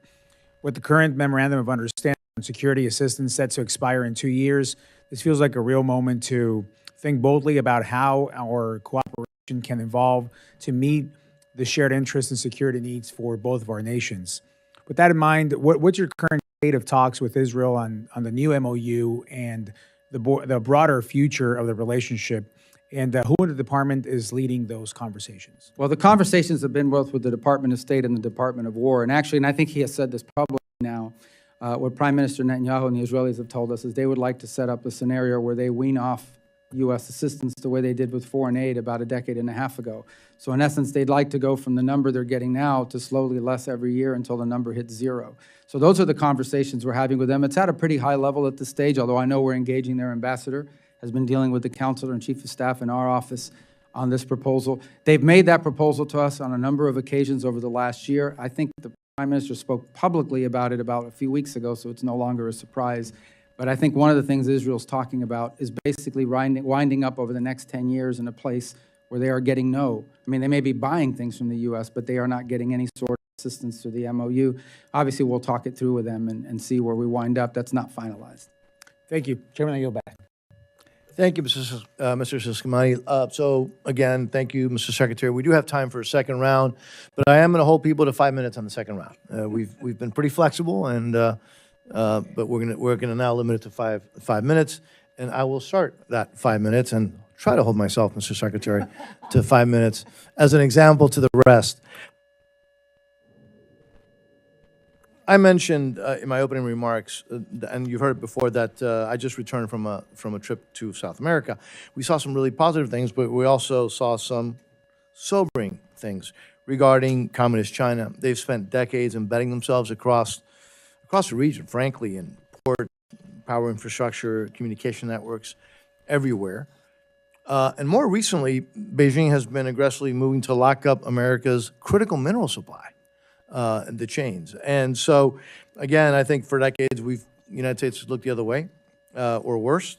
You, however, have begun to turn this around. I saw that firsthand. I mean, I actually saw that. You've aggressively refocused State Department resources and attention on countering China's encroachment in our region. In Argentina, your team signed a critical minerals framework with President Milei's government in February. In Peru, I saw evidence of U.S. pushback at multiple ports. We saw that. I saw that. But this subcommittee wants to support these efforts, which brings me to Paraguay, because, frankly, it's the counterexample that the whole region needs to be looking at. It needs to be emulating. Now, so while neighbors have flipped to Beijing, Paraguay has chosen the United States over Communist China. It's held firm with Taiwan for nearly 70 years and posted the strongest economic growth in South America. You've met with President Peña, and you've been directing State Department attention towards partners who stand with us. You've talked about this in this hearing.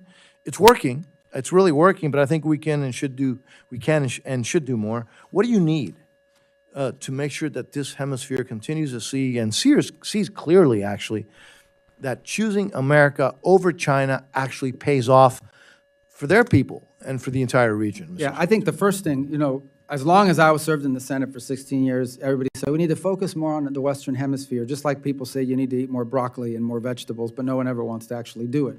So I'm proud, at least over the last year and a half, you've seen a more sustained focus on the hemisphere, and it's borne fruit in a couple of ways. Here's the challenge in the region. Not only 20 years of negligence in this regard, but what Chinese efforts in the region have done is twofold. The first is it's resource extraction. So they try to establish for themselves access to critical minerals, mining of any sort, and give themselves these long-term contracts, gain these long-term contracts, and that allow them to extract resources, as they do in Africa and other parts of the world as well. The second is they come in with infrastructure investments, key infrastructure like telecommunications, ports. These are areas we've seen heavy investment in on their part. And when I say investment, I understand oftentimes these come with financing mechanisms that can cause these countries to fall into a debt trap. The third thing they do, frankly, is they come in and they promise to build you an amphitheater or a bridge. They may not do a good job at it, but now you owe them money for it, and then they expect your vote at the United Nations and in international forums as leverage. And the challenge in all of this is that oftentimes a country will come to us and say, we want to build X or we want to expand Y, but the only people showing up are Chinese companies. There are no U.S. companies showing up. There are no American alternatives showing up or Western alternatives showing up. And so part of the challenge that we have is to identify and connect those U.S. alternatives and not U.S., Western, allied alternatives to what the Chinese are offering, and to make a compelling argument. And this is the important work of our embassies that they've been focused on, and they'll continue to do. So I think continued support for those efforts is important. We have a fund that provides us a little bit of flexibility that we've asked for in our budget requests that will allow us to very quickly act if an opportunity presents itself. And it's not just State Department money. It would allow us to leverage the resources of the Development Finance Corporation in some cases, depending on how the deal works out. But we most definitely want to see alternatives to what the options have been available to these countries in the past have been, in many cases, solely Chinese companies or Chinese-related companies. Yeah, and we heard that everywhere. Now, look, it's going to surprise everybody. I've got 46 seconds, but I'm going to stop now. I know. No, I'm not going to give it to anybody else at the request, but I am going to recognize the ranking member. Thank you, Mr. Secretary, again for being here. I want to talk to you about I'll give you two unhappy questions. I'm unhappy about this. It's about congressional directives and laws that are being ignored. Number one, the women of the world. Women, when they have access to education, capital, jobs, and ability to fully participate in our economy, they lift families out of poverty, they grow markets, they strengthen communities, they create more stable societies. When they have a seat at the table in governments and peace negotiations, peace agreements actually last longer and nations are more secure and prosperous. We passed 2 laws. You were the sponsors, I think, of one of them, Women and Peace Security Act of 2017, the Women's Entrepreneurship and Economic Empowerment Act of 2018. And we have not been able to find anything that's being done at the State Department responsible for having these programs carried out. And then we get this notice. I am like, I can't even believe it. From your office. The administration does not have a dedicated strategy to increase engagement by women and girls in democracy, human rights, and governance programs. This is not acceptable. And it's not only is it not acceptable, it's just wrong. I'm telling you, if you want to have this country, our country, to be safer, more prosperous, more healthy, you have to uplift the women and the girls of this world. I am pledging to work with you to do that, and I hope you will. I want to go on to another point, which is Gavi. We provided the State Department $600 million for Gavi. That is the vaccine alliance that delivers life-saving vaccines and protect children from deadly diseases like measles, malaria, polio, and so forth. Its work has reached nearly half the women's children and has saved over 20 million deaths since the beginning. And now your State Department has not distributed this or not allowing Gavi to distribute this because you're waiting for a response from a vaccine conspiracy theorist. I almost put terrorist. Yeah, he's a health terrorist. Robert F. Kennedy. This is so wrong. I just ask you, I think we asked you about this before, to commit to getting these funds out. Can you do that? I mean, first of all, I don't think it's fair to call Secretary Kennedy a terrorist. I mean, he has strong views on health issues, and you may not agree with them, but I think by and large, he's also made a positive contribution to this administration in a variety of fields, whether you agree with it or not. Okay, well, anyway, listen, you know what? But let me talk about Gavi specific. As you understand, obviously that's been largely a State Department prerogative in the past. At the direction of the President, we've allowed Secretary Kennedy, we've worked with Secretary Kennedy on his input to get reforms from Gavi. He wants reforms from the organization, and we've been supportive in pushing those reforms. And what I told the committee in the Senate a moment ago is we've now reached the stage, not anything negative towards Secretary Kennedy, where we've now reached the stage where the State Department will become more engaged in making sure we can reach an outcome, because we have to get to an outcome here. Okay, but just my time. I heard what you said. But we do want the reforms that he supports. All right. Well, I don't know what reforms. I can't even imagine this man knows what he's talking about. But the fact is, we need to get these vaccines out. Then I just want to, I do want to just say this, that we're still waiting for reports to Congress on the Women's Peace Security Act. I hope you can get that to us. You told us that the regional bureaus have dedicated staff on women. Tell us who to call, because we haven't been able to make headway on that. And I just want to end with this. 2 things I wanted to say. First of all, this ICE is an abomination. And what they're doing, and immigration policy in this country is an embarrassment. It is inhumane. But it is crazy that you want to let people in from South Africa because they can assimilate, while you're throwing out hundreds of thousands of people who have already assimilated and that are important parts of our economy and family life. Secondly, I want to end with this. I hope that this administration will have the patience in reaching a diplomatic agreement to keep Iran from obtaining a nuclear weapon. But a trade should not be giving them the ability to fund proxy terrorists. And with that, I thank you again for being here, and I yield back. Thank you, and you did. Mr. Edwards. Again, Secretary Rubio, we appreciate that you've had an intense day up here on Capitol Hill, and that More intense here than the Senate, I'll tell you that. and that you've been here to share your thoughts, your philosophies, and you've been so transparent with this subcommittee, even where there are obviously some places that we don't agree. But I can't tell you how much I appreciate the focus of the administration abroad.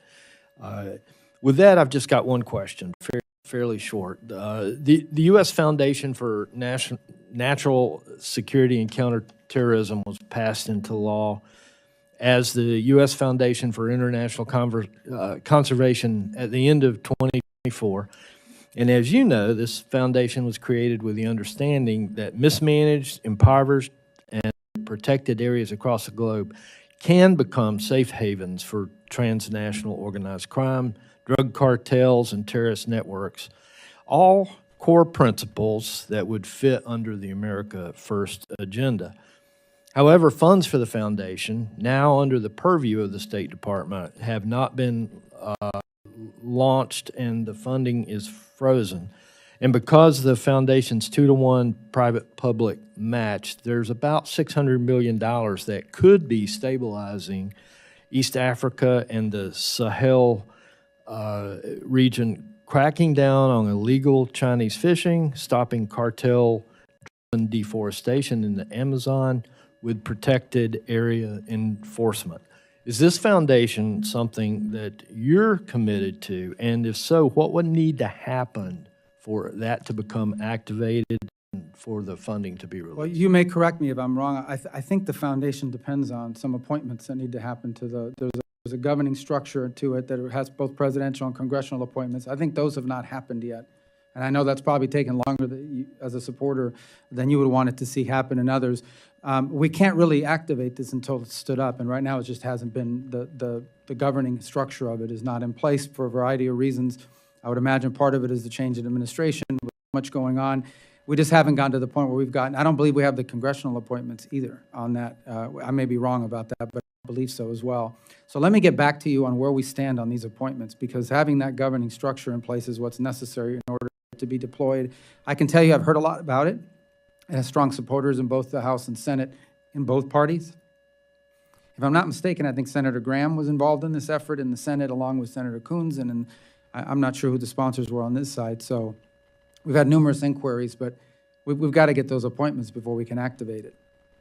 All right. Thank you. We'll follow up as well. I yield. Thank you.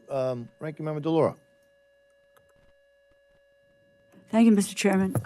Mr. Secretary, we're currently in the midst of a significant outbreak of a type of Ebola that has no authorized treatment or vaccine. The outbreak is occurring in a region of the world that really is highly insecure, and in the wake of the administration's withdrawal from the World Health Organization, the dismantling of USAID, and the State Department's restructuring of global health engagements, impacting the Centers for Disease Control and Prevention. It is now my understanding that the State Department is now rushing millions of dollars for the response. I would have preferred for funding to be spent on preparedness and detection, just as you outlined in your global health strategy. But here we are, with a growing case counts and people dying. In 2014, in an op-ed, you wrote that it was, quote, inexcusable, end quote, that no senior official had been designated to lead the U.S. Ebola response under President Obama. And today, there is no single designated lead. And the senior National Security Council position responsible for coordinating infectious disease and biosecurity is vacant. Mr. Secretary, who is in charge of the Ebola response, and how is that different from what you called inexcusable in 2014? Yeah, well, it's different in a couple ways. First of all, our response has actually been faster than the response in 2014, both in the ability to flow funds to our partners in the region and in standing up all kinds of facilities. Let me answer the second question first and then get back to the first. We are, at this time, it's an interagency process in which multiple agencies are involved in this response. The U.S. State Department's taking a lead in some aspects of it, but even Department of War is involved in the sense of flowing, for example, the standing up of this clinic, this observation post in Kenya that will allow us to observe exposed Americans or suspected exposures for 21 days. If they are infected, those Americans will be transported to a treatment facility somewhere in Europe or maybe stateside. If after 21 days they're not infected, they continue home. We're standing up that facility. But we flowed, I believe, well over $200 million to partners in this response. This is not a scramble. This is something that broke out in a rural area of a war-torn country and was underreported for over a month. Not because of anything other than the fact that it was in a rural area in a war-torn country that was highly unstable. On your first point about who's in charge, one of the things that's being discussed in the interagency is whether we need to stand up a specific individuals for this specific case. And that's been proposed. There are people being considered, I don't want to use the term Ebola czar, but someone with the qualifications to sort of serve full-time in the coordination of the interagency. In the interim, the interagency has a daily meeting on this, and we at the State Department have a task force 24/7 on it as well. But it would be in keeping with what you talked about in 2014, to have a single person in charge. It's always better to have a point person. I think you would agree. Well, that is ultimately, you're leading the trying to charge, coordinate working multiple with the agencies. Yeah. Because it has to be interagency, but there is one person who is coordinating them, and the information flows through. So apparently you are thinking about doing that. I think it would be sooner than later, and I would just say that I think in the wake of withdrawing from World Health and dismantling of USAID, I think it has put us in a position of really trying to play catch up on this one, because we should have learned from 2014. Let me just, last year you testified that, quote, "no children are dying on my watch," end quote. Due to the termination of USAID, it has been estimated that the total number of additional child deaths is more than 500,000. While we'll never know the exact number of deaths, I believe that there have been additional child deaths from diarrhea, from malnutrition, from pneumonia, from malaria, and HIV. I would hope that we would really not accept the consequences of the termination of these programs, because it is unacceptable to see that kind of death and destruction, but that we will have learned that we need some of these programs and the apparatus to be in place that help us to prevent these illnesses and be able to respond rapidly, so that we can be in the position of the United States of preventing death, particularly amongst the children of the world. With that, Mr. Chairman, I yield Thank you, back. Ranking Member. And, Well, I just say this number keeps getting thrown around. I dispute that. Those numbers are nowhere near reality. That's not reality. That's reality that 500,000 Well, I people would that be happy to sentenced try to document it, but 700,000 Mr. Chairman, my time has expired. Well, how about my Thank- time? Well, Do I get to respond, or I just have to I listen? think, I think it's fair for him for the Secretary just for a quick response. Mr. Chairman? The question was asked, and we've been going a Fine. little bit And- over. And then if that's the case, I can go back and No, take no, a look we're at all just- the areas in which this is documented, what the losses are, Ranking because I Member. have that information. Thank you. The Ranking Member, you can always submit that to the record if you, well, does. Well, I just want to respond to that point. 'cause Let's just it's- give a quick response, and then Yeah, we'll the move quick on. response is this. No country in the world spends more money, not even close, than the United States does on humanitarian assistance. It's not even close. We spend more money, I believe, than the next 3 or 4 countries combined. So I would argue if there are such tragic cases happening, and I'm sure there are around the world, it's not because we're not spending enough money, it's because the rest of the world is not spending enough money. Mr. Chairman, 126,000 children died from diarrhea, If I can ask the Ranking Member- 155,000 from malnutrition. Ranking Member to suspend, please. Well, We've- but we gave the gentleman a time Well, it was- to you- challenge if I can ask- documented information. But how If is I- diarrhea? Wait, only hold on, a responsibility of the United order. States? Because the programs that deal The with ranking that member- have been dismantled. The We ranking spend more member- money than I anybody hear else. you, Mr. Chairman, Thank and you. I want to be Thank you. responsive. I Thank you. yielded, I ended at my All right. 5 minutes. We will continue. I ended with my 5 You got your questions. The Secretary, I think, answered it. Now we will go to Mr. Molinar. Thank you, Mr. Chairman. Mr. Secretary, you can add on to whatever like to say further, but I also want to ask if you can, we've learned a lot over the past few years about critical minerals, about reliable supply chains. You've been doing a lot in this area with Pax Silica, Quad Critical Minerals Initials Framework. After you maybe respond, I would love to learn a little bit more about that. Well, I mean, I made my point. My point is we spend more money than anybody else on foreign aid. Not even close. And we're going to spend it smarter than we ever have before as well. I mean, part of these health compacts, 32 countries around the world have signed compacts with us that will allow us not just to deal with the acute cases that are occurring, but actually strengthen the health programs of these countries so that they become self-sustaining over time. Some will get there in 5 years, some may take 10. But all these countries love these MOUs because we're building their domestic capabilities to address these challenges. I've always said the best foreign aid program is an aid program that ends because the country doesn't need it anymore. South Korea is a great example. This was a country that was an aid recipient. Today they are an aid donor. We'd love to see that replicated, and these countries that are signing the MOUs love it because they've gone from an era of dependency to an era of self-sustainment that we're helping and partnering with them directly with their healthcare systems. We're not just standing up NGOs that come in from abroad and go into the country and tell them this is what you need to be doing. We are empowering the national health agencies of our partner nations so they can deal with this. Now, on the issue of critical minerals, look, it's an issue of global consensus now. Forget about which country it is. It is not healthy for the global economy, and frankly, it is dangerous for national security and the security of the world to depend on any single country for 90% of anything that's critical to your industrial base, your defense base, your technology base. And so I think there is, we hosted Pax Silica, which you mentioned, is a great conglomerate of countries that have signed and cooperating on protecting particularly the supply chains related to artificial intelligence and development in that field, as well as hopefully standards that go associated with it. In the field of critical minerals, we had a ministerial, I don't remember, but March or April this year, earlier this year, we had 36 or more countries attend the critical minerals ministerial. And every country you go into today, and at every embassy around the world, critical minerals are a key component of our diplomacy. Not just the access to the raw materials, but the ability to process those materials into a usable product that are critical. And obviously, we are doing that overlaid with a mapping of our vulnerabilities. And I don't say our vulnerabilities. These are the vulnerabilities of Japan, the vulnerabilities of South Korea, the vulnerabilities of the majority of Europe, and frankly, of the world.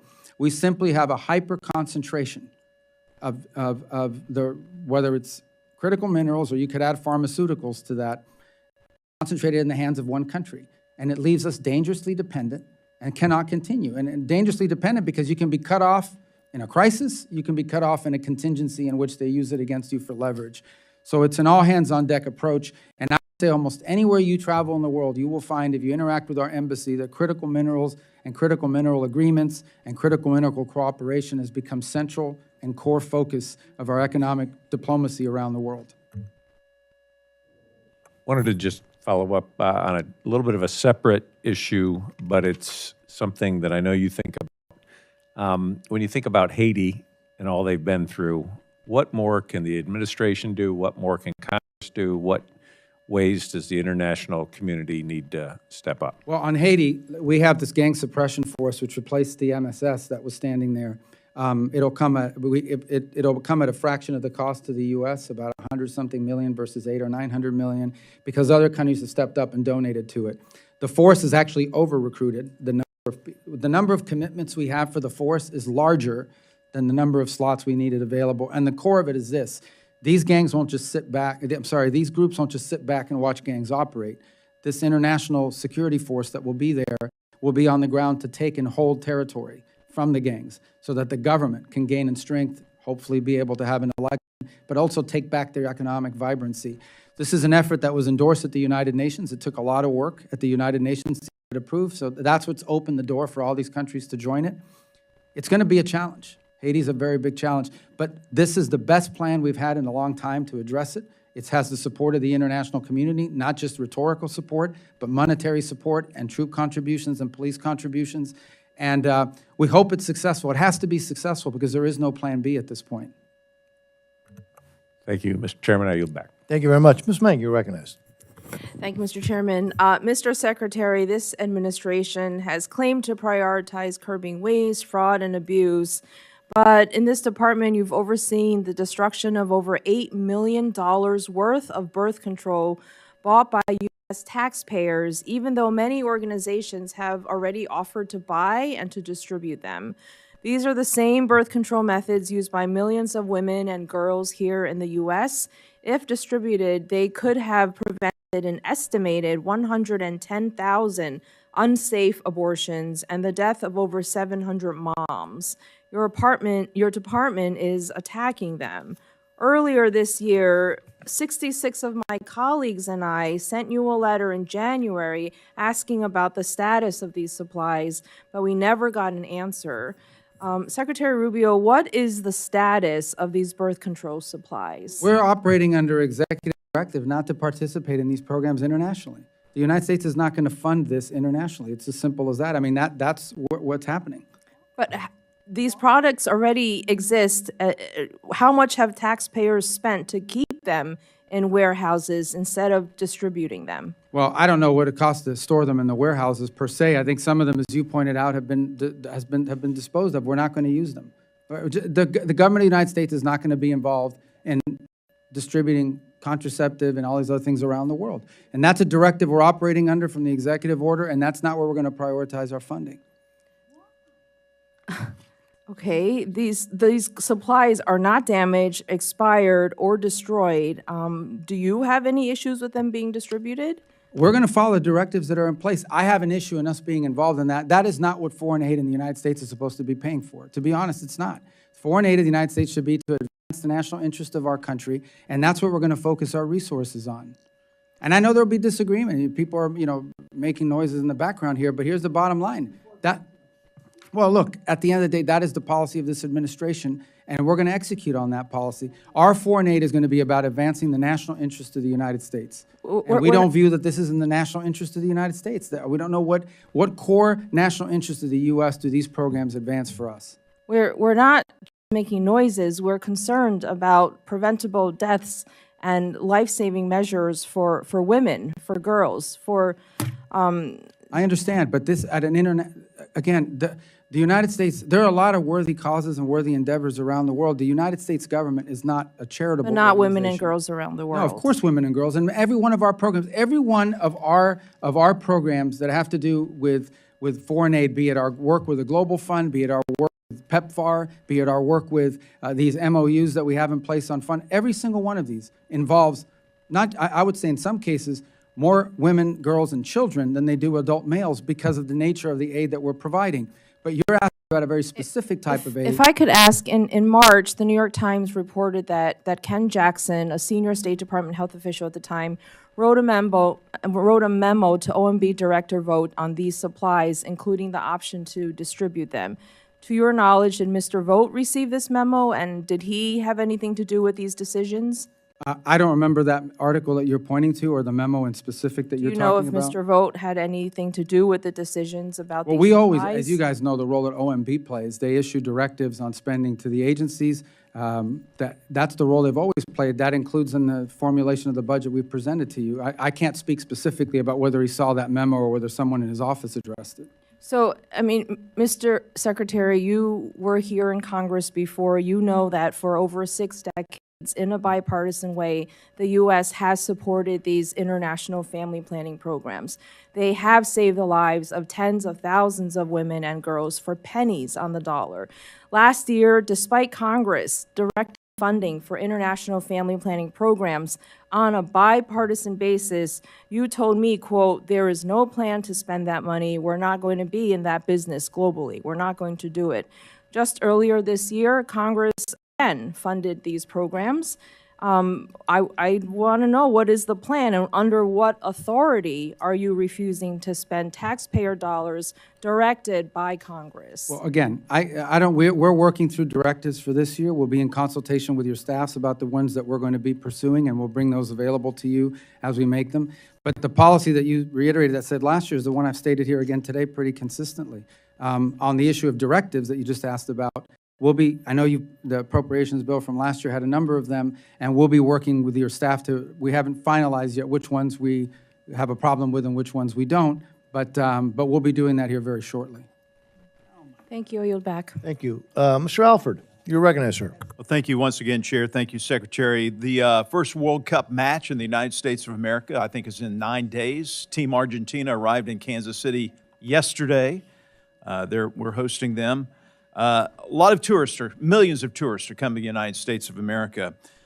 Can you talk about what your department has done to get ready for this massive influx of visitors and make sure that cities like Kansas City receive a return on their investment for these events? Well, as you know, we set up an expedited process for visas for people that own the FIFA card. In essence, the FIFA, you have to prove that you have a ticket, you purchased the ticket, you still go through the vetting, you still go through all that process, but you have to prove that you've bought a ticket to a game, not just that you're coming to attend. So that's for the fans' perspective.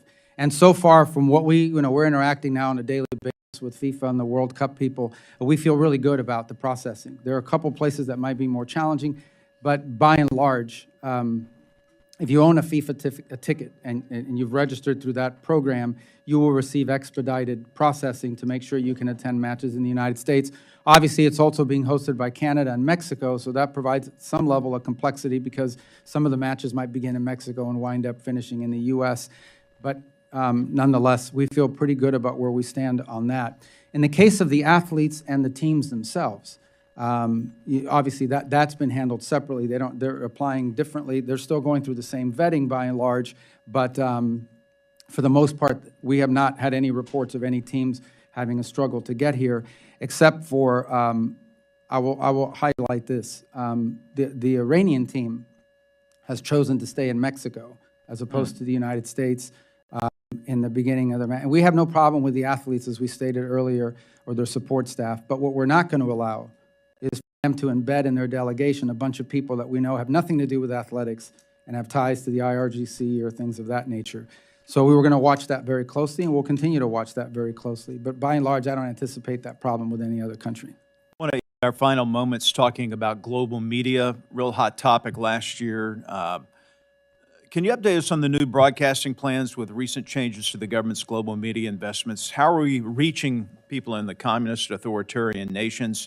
And how have widespread internet outages, for example, in Iran, affected free media from entering into these contested spaces? So while I believe that program is under the jurisdiction of your committee, we don't entirely, that's an ancillary function to the U.S. State Department. Nonetheless, we have great interest in how it works out because it does have an impact on our diplomacy, on our foreign policy. As you highlighted appropriately, that there was actually an internet outage. It's shut down. The internet was completely shut down in Iran very recently. It was restarted. So even VPNs wouldn't have worked because you had no access literally to the pipes. They've restarted some limited access to the internet because it was devastating their commercial sector. But it's been problematic. It's been damaging, no doubt about it, and shows you how critical and important it is and why authoritarian regimes are so fearful of it.